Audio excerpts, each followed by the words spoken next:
What up, guys? We are back with another Kyle's Best of 7. This is actually the last Best of 7. Maybe it won't be the very last one, because maybe I'll do one summarizing my top 7 guys in the whole game and maybe make like a lineup build with them. And, well, I mean, technically, I guess I already have, because I obviously want the best guys on my team, so I have that. But I will go over my best 7 in the game eventually. If you guys want that, you can let me know in the comments below if you do or not. But I decided that I asked you guys if you guys wanted me to separate relief pitchers and closing pitchers, and you guys basically said you wanted them separate. The only thing is there isn't that good of relief pitchers, so it would be pointless. It would be a pointless video. It would be me giving you guys 7 guys that I don't use, that I never see used, so there would really be no point in that. So there will be one relief pitcher included in this top 7, but it's basically going to be the top 7 closers.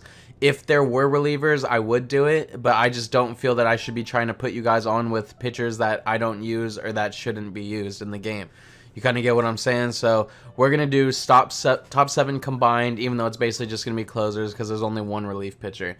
And even at that, one of his cards is a closing pitcher, so it's really just all closers. But with that being said, this one is pretty straightforward. The reason why this is an easier list for me to do is because everybody has 7 bullpen spots.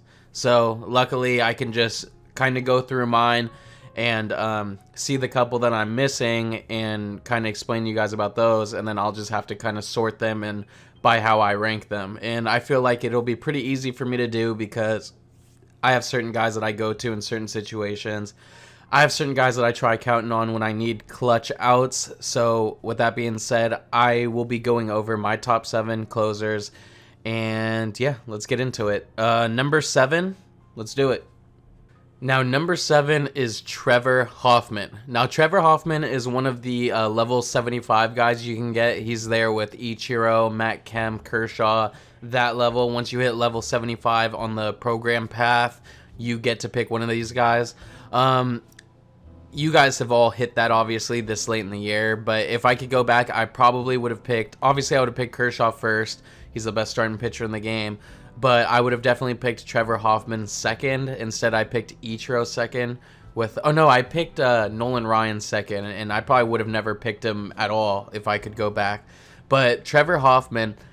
The thing about him is that in this game this year, it's been so hard to get consistent contact.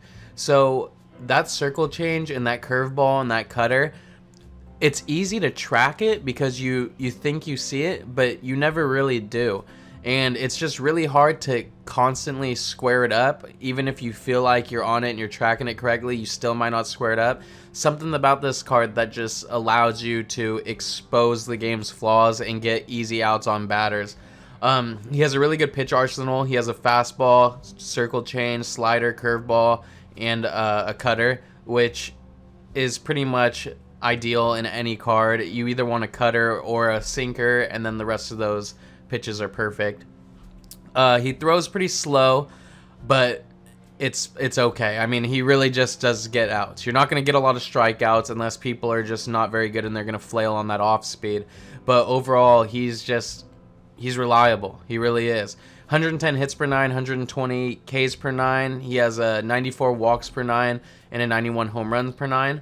And yeah, as you can see, velocity 91, break 99. That's kind of what it shows you, kind of what I'm talking about, where he doesn't throw hard, but he has some funky stuff and he gets a lot of outs. Plus, he's free, so that makes it even better. You don't have to spend up on one of these expensive arms to fill a 7 spot when you got Trevor Hoffman who could do the job, right? Trevor Hoffman, my number 7 pitcher. Now at number 6, we have Rollie Fingers. Now I know some of you guys are thinking, hey, there's a 96 overall Rollie Fingers that is better. And you're wrong. The 96 one isn't better. I cannot tell you why. I do not know why. He should be better. He has a higher rating. He's a signature series. There's no reason this card should be better, but it is. I've used the other one. I've used this one. This one's overwhelmingly better. I've faced this one and I've faced the other one, and this one's harder to hit. I don't know why. If you guys have had the same experience, or if you haven't had the same experience, then let me know in the comments below, because I'm truly curious if I'm alone here. I know Magunski agreed to it with me when I faced him, so I mean, overall, this Rollie Fingers is better. Plus, this is a team affinity card. You could get them for free. You don't even have to worry about spending those stubs to get a newer edition card that's really not as good. But with that being said, he has a sinker. Very important for a pitcher to have, either a sinker or cutter. You want something that'll take a little velocity off that fastball and head a different direction to get people rolling stuff over, getting jammed. Slider, a nasty forkball, and a four seam to keep him kind of guessing. Overall, his pitches, it would be nice if he had like a curveball or something like that, but you really don't need it. I mean, with these pitches, it does the job just fine. I love jamming hitters and then attacking them outside and away with the off speed. He has a 92 hits per 9, 101 K per 9, 86 walks per 9, 90 control. It's pretty easy to control him. I like placing my pitches with him. It feels like I'm always dotting up with them. And yeah, overall, this card is very good. I'll go over my stats with him. He has a 3.68 ERA, 25-7. The cool thing about Rollie Fingers is I feel comfortable facing a lefty and a righty with him. It just feels like his stuff is good enough to where I don't have to worry about the platoon advantage. So luckily, Rollie Fingers is one of my go-to guys, and he is number 6 on my list. Now, number 5 is Zach Britton. Zach Britton has a new card too, but this Zach Britton is also a team affinity card, so you can get this card for free, especially if you've done a lot of the path to get Orioles stars done. Zach Britton is definitely a reliable lefty to come out in the bullpen. You guys know how important it is to have lefties that you can count on. His pitch arsenal could be a lot better. If he had like a changeup or a curveball, he could potentially be the best pitcher in the game. I mean, I truly do feel that way because the way his stretch is with that sinker, he is a disgusting card. Trust me, people do not like facing the Zach Britton. And I could be wrong. The other one could be a lot better than him. I'm just saying in general, Zach Britton is whichever card you decide to use. I've heard pretty good things about the other one, and his per 9s could be a lot better, but this is the one I still use to this day. Don't have problems with them. Really like using him. He has 108 hits per 9, 87 walks per 9. I mean 87 K per 9, sorry. 68 walks per 9, 80 control. Could be a little better. Sometimes it's hard to locate with him. 116 clutch, 99 velocity, 97 break. He only has a sinker and a slider, which you really utilize. Obviously, you surprise him with the four seam. I don't use the two seam too much, but overall, this card can pitch pretty well against righties if you need to face them with him. I try not to. I try to keep him as a lefty-lefty specialist. I like facing Zach Britton when I'm using righties, just because I feel like I read the pitches a lot better. But against lefties, it seems like sometimes he's unhittable. So as a lefty specialist, Zach Britton is very valuable, and he is the number 5 guy on my list. Now, number 4 on my list is Eric Gagne. Now, Eric Gagne is going for like $648,000 right now. So in reality, he is just not that valuable because there's other guys that are usable, and considering he is a relief pitcher, I don't know how much you really want to spend at relief position. I mean, obviously you can get a guy like, I mean, there's not really any fielders that are that expensive, but a guy like Jimmy Fox, you know, Chipper Jones, Babe Ruth, these guys are guys that are going to come up in multiple spots throughout the game. It's just hard with Gagne. That's a lot of money. But with that being said, if he was a little cheaper, reasonable price like everybody else, he would probably be top 2 maybe, but it's just the fact that I don't even have Gagne. I just know how good he is as a pitcher, so I can't leave him off here. But he's too damn expensive. But if stubs are not an issue for him, I believe that he is must-have. Now that stubs aren't an issue for me, I may dabble and pick him up.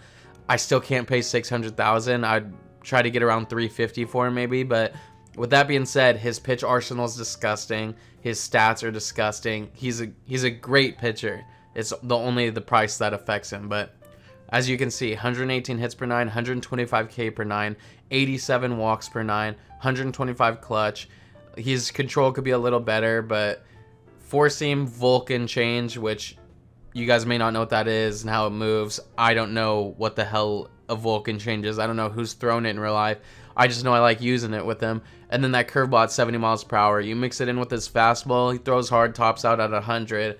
And that curveball is just overwhelmingly slow. Mix that with a slider and a splitter. You got yourself a nice little concoction of starting stud, or closing stud, I should say. Sorry about that. But yeah, Eric Gagne, obviously, he's a Dodger. That kind of sucks. That's a negative for him. But besides that, definitely top 5 worthy. Number 4, Eric Gagne.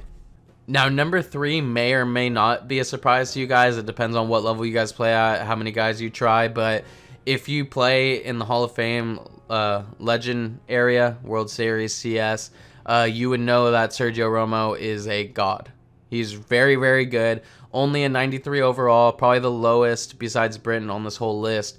But he doesn't act like it. I mean, his pitches are amazing. I love his pitches. He has, to me, the perfect pitch arsenal, slider, fastball. He has a sinker and a cutter with the changeup. So sorry about that.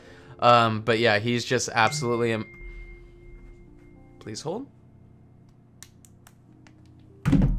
He is absolutely amazing. He's pitches. He doesn't have anything that'll blow you away. But when people are expecting that slider and that changeup and that cutter, that sinker and fastball come inside will blow some people away, just because it's hard to expect it when you're looking for so many other things, you know? So I try to expose that inside-outside combo with Romo. 106 hits per 9, 108 K per 9, 98 walks per 9, 88 clutch, 88 control, 102 clutch. He's just a great pitcher. I love Sergio Romo. He's affordable. He's under 100K. Let me see real quick. He's 63K. That's very cheap. So for one of the best closers in the game, that's definitely worth the price. And yeah, I mean, I love this card. He's probably my go-to guy in the bullpen. Him and another guy that you'll see next. But yeah, he's just amazing, and I highly recommend him because can pitch against righties and lefties very well, and he's just a dominant force, and he's a giant. So there you go. Number 3, Sergio Romo. Now, Billy Wagner was initially going to be my number 1, but I thought about how I'm mostly facing lefties with him, and I do feel comfortable facing righties with him, but it's just obviously he comes in against lefties. I love him against both hands.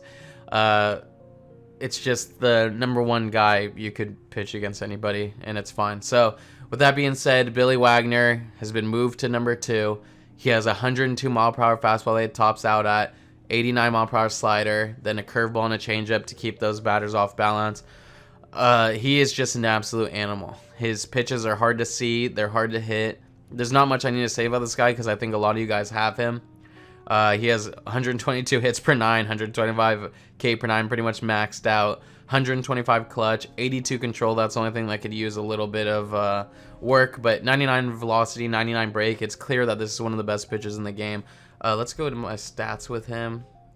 4.92 ERA. As you guys know, ERA is not a good way to tell how you're doing with these players this year because my ERA is high with everybody, apparently. I mean, I love using him, so I'm surprised it is that high. I feel like I do pretty well with him. But overall, 154 games, played a lot of games with him. But yeah, he's my go-to guy pretty much in late situations. Once a lefty comes in, I'll put him in and keep him in for an inning and a half. I really love him. And he's really reliable. And against lefties, to me, he feels damn near unhittable too. So with that being said, Billy Wagner, number 2, possibly number 1, depends on how you feel. But yeah, I mean, he can't be anything lower than that. Number 2, Billy Wagner. Let's get to the main stud, the main event. My boy Kenley. Now, that pitch arsenal is literally the same as Sergio Romo's, except he just throws harder. So there's that. He has higher hits per 9, higher K per 9. He's just a stud. Kenley Jansen is obviously a stud. You guys know in multiple years, in 2017, he was probably the best reliever in the whole game. 2018, I don't think he was very good, actually, because of how the game was just so messed up, and it made it where pitches were really slow, so people were just teeing off on him. But now he's back to being one of the best cards in the game. 121 hits per 9, 125 K per 9, 92 control, 99 velocity, 99 break. Like I said, he's just a rich man Sergio Romo. Romo's nice and has that nice little sidearm and all that good, funky, cheesy stuff, but Kenley Jansen is the boss form of it. I mean, he throws harder. His slider probably... I mean, I wouldn't say his slider breaks more than Romo's, but it definitely catches you more off balance than Romo's because you're expecting that high cutter, high fastball, high sinker, which is topping out at 99. I mean, this card is just filthy. And people could say whatever they want about him, but if you're facing a guy that's higher up and you're in the 9th inning and you're down, you're going to see this guy come in. And you're not going to be too happy about it. Let's see what my stats are with him. 5.19 ERA. I mean, I don't know. I promise you that you guys cannot judge it on the ERA. But overall, this card is just absolutely amazing.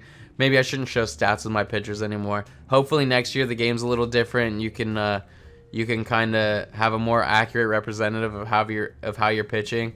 One bad thing about Kenley Jansen is you get them doing bad swings, and sometimes bad swings get rewarded more in this game. But with that being said, Kenley Jansen is our number 1. I will see you guys soon with a recap on all of our top 7 people, and you'll find out who I think is the best card in the game. Overall, I've had a lot of fun doing this. Let me know if you guys would like kind of a similar thing. And also, I wouldn't mind if you guys gave me ideas on other top lists or whatever that I could do that you guys would like. So let me know in the comments below of any types of videos you guys would like to see me make, because I'm always open to new ideas. You guys have given me a lot of good ideas in the past, so make sure to let me know if you got something on your mind and you got something you want to see. I'll be sure to do it. Alright guys, I appreciate you all. Peace.